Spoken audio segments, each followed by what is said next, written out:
اچھا، شادیاں کیوں جلدی ٹوٹ رہی ہیں؟ مہینہ ڈیڑھ ہوا نہیں کہ شادی ٹوٹ گئی، طلاق ہو گیا، حالات خراب ہو گئے، میاں بیوی میں جو ہے یہ کہ ایک دوسرے کے ساتھ اختلافات بڑھ جاتے ہیں۔ ریزن کیا ہے؟ وجوہات کیا ہیں؟ وجوہات تو کافی سارے ہیں، لیکن میں آپ کو ایک بات یہاں پہ آپ کے سامنے رکھنے لگا ہوں۔ نوجوان بھائیوں سے میری عاجزانہ درخواست ہے، اس بات کو سمجھیں اور اس بات کو عمل میں لائیں۔ اگر چاہتے ہیں آپ کہ آپ کی زندگی شادی کے بعد، اور شادی ہوتی اسی لیے کہ بندہ خوشیوں والی سکون والی زندگی جیے، اور اگر شادی کر کے بھی تو سکون اور خوشی بندے کو نہ ملے تو پھر ایسی زندگی سے کیا فائدہ؟ ٹھیک ہے جی؟ تو میرے اپنی نوجوان نسل سے، نوجوان قوم سے یہ درخواست ہے، آپ شادی کے بعد کچھ اصول ہیں ان کو اپنائیں۔ شادی سے پہلے بھی کچھ اصول ہوتے ہیں ان کو بھی اپنائیں، اور شادی کے بعد بھی کچھ اصول ہوتے ہیں ان کو بھی اپنائیں۔ انشاءاللہ آپ کی شادی بھی ٹکے گی، آپ کی شادی بھی یہ کہ بہترین طریقے سے ہوگی، اور دوسرا یہ آپ کی جو شادی کے بعد والی زندگی ہے وہ بھی خوشی اور سکون سے بھری ہوگی انشاءاللہ۔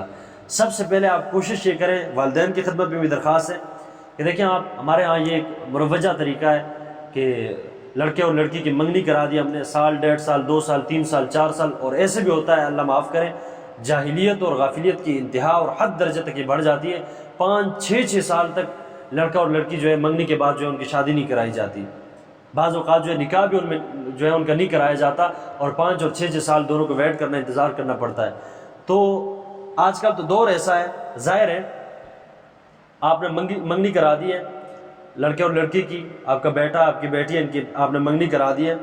سب سے پہلے تو آپ کوشش کریں منگنی کے فوراً بعد، مہینہ ڈیڑھ بھی انتظار نہ کریں، 10-15 دن بعد ان کی شادی کرا دیں، حالات بنائیں۔ دیکھیں ہم سوچتے ہیں کہ بھائی ان کی شادی کر دیں گے تو کھائیں گے کیا، پیئیں گے کیا، ہم نے قرضہ لینا ہے، ہم نے ان کی شادی کیسے کرنی ہے، سامان بنانے، کیوں بنائیں سامان؟ اتنا بوجھ اپنے اوپر کیوں ڈالنا ہے؟ لا یکلف اللہ نفسا الا وسعها۔ اللہ تعالیٰ نے آپ کو اتنا مکلف بنایا، جتنی آپ کی وسعت ہے، جتنا آپ کو اللہ تعالیٰ نے دیا ہوا اس کے مطابق آپ کام کریں، کیوں اضافی بوجھ اپنے اوپر ڈال رہے ہیں؟ تو سب سے جو بڑی بات ہماری ذہن میں آتی ہے وہ یہ کہ بھائی ہم ان کی جلدی شادی کرائیں گے تو یہ کھائیں گے کیا، ان کے لیے سامان نہیں بنائیں گے، لوگ ہنسیں گے، ان تمام تر باتوں کو ترک کر دیں۔ بس جیسے آپ نے منگنی کرا دی، بالکل سادہ طریقے سے سنت پہ آپ عمل کریں، اور پیغمبر علیہ الصلوۃ والسلام کی سنت کے مطابق آپ ان کی رخصتی کرائیں، اور پھر دیکھیں ان کی زندگی سکون سے بھرتی ہے کہ نہیں بھرتی۔ تو سب سے پہلے جو یہ چیزیں اپنے آپ سے نکالنی ہے کہ منگنی کے بعد یہ تصور آپ نے چھوڑ دینا ہے کہ سال انتظار کرنا پڑے گا، 2 سال۔ لڑکی والے کھلے عام یہ کہہ بھی دیتے ہوتے ہیں کہ 2 سال تک آپ نے شادی کے لیے نہیں کہنا، 3 سال آپ نے نہیں کہنا، نعوذ باللہ۔ یہ کیا حرکت ہوئی بھائی؟ جیسے منگنی ہو گئی ہے اور بات پکی ہو گئی ہے تو پھر چھوڑے، رخصتی کرا دیں، برکت اسی چیز میں، نجات اسی چیز میں۔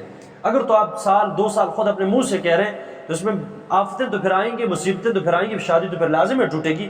سب سے جو بڑی وجہ بنتی ہے وہ یہ کہ ہم منگنی کے بعد 2 سے 3 سال 4 سال تک لڑکے اور لڑکی کی شادی نہیں کراتے، اور اس دوران میں یہ تو ظاہر اپنے ایک دوسرے سے بات تو کرتے ہوں گے، دودھ کے دلہے تو کوئی نہیں ہے، ظاہر ہے بات تو آپس میں ہوتی رہتی ہے آج کل، کیونکہ دور ہی ایسا موبائل کا دور ہے، اللہ معاف کریں۔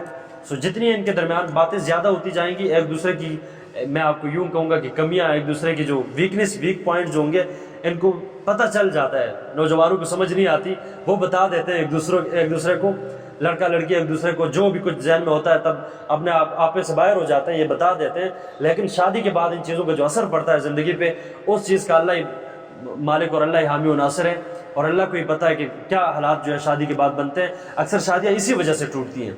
پھر سب سے پہلے جو مسئلہ پیدا ہوتا ہے شادی کے بعد، وہ شک کا مسئلہ پیدا ہوتا ہے، لڑکا لڑکی ایک دوسرے پہ شک کرنے لگتے ہیں، اور لڑکیاں شک بہت کم کرتی ہیں۔ مرد حضرات میں جو شک کی بنسبت عورتوں کے جو شک کا درجہ وہ مردوں میں بہت زیادہ پایا جاتا ہے۔ پھر ذرا سی بات پہ ایک دوسرے پہ شک کرنا شروع ہو جاتے ہیں، کیونکہ ویکنس اور ویک پوائنٹس تو ہمیں ایک دوسرے کے پتہ ہوتے ہیں۔ 4 سے 5 سال ہم نے بات کی ہوتی ہے بغیر جو ہے نکاح کے، پھر ظاہر ہے یہ حالات تو پھر پیدا ہوں گے۔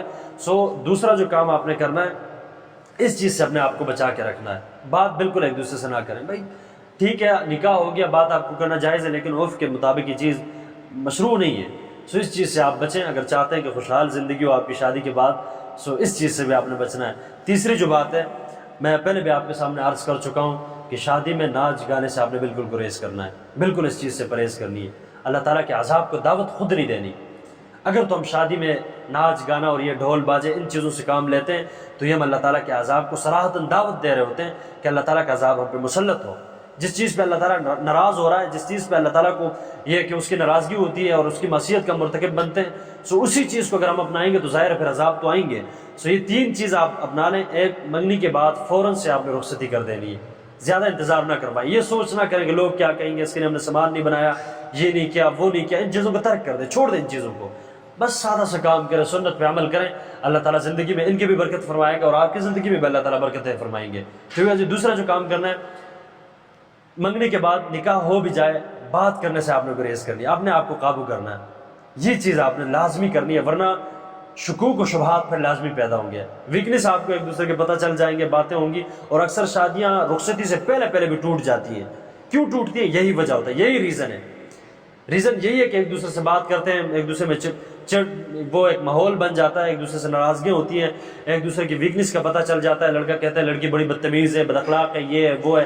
لڑکی بھی کہتی ہے لڑکا میرا خیال نہیں رکھتا، بد اخلاق ہے، یہ ہے وہ. ساری ویکنیس کا پتہ چل جاتا ہے. سو دوسری بات، آپ نے ایک دوسرے سے بات نہیں کرنی جب تک آپ کی رخصتی نہیں ہو جاتی. تیسری جو چیز میں نے آپ کے سامنے عرض کی وہ یہ ناچ گانے سے آپ نے شادی میں بالکل گریز. میں نے اپنی آنکھوں سے دیکھا ہے، علماء حضرات کہتے بھی ہیں، منع بھی کرتے ہیں، اپنی آنکھوں سے میں نے دیکھا ہے اس چیز کو، اور اس چیز کا میں نے مشاہدہ کیا. جس شادی میں بھی ناچ گانا ہوا ہے، جس شادی میں بھی ڈھول باجوں سے کام لیا گیا ہے، وہ شادیاں زیادہ دیر تک نہیں ٹکی ہیں.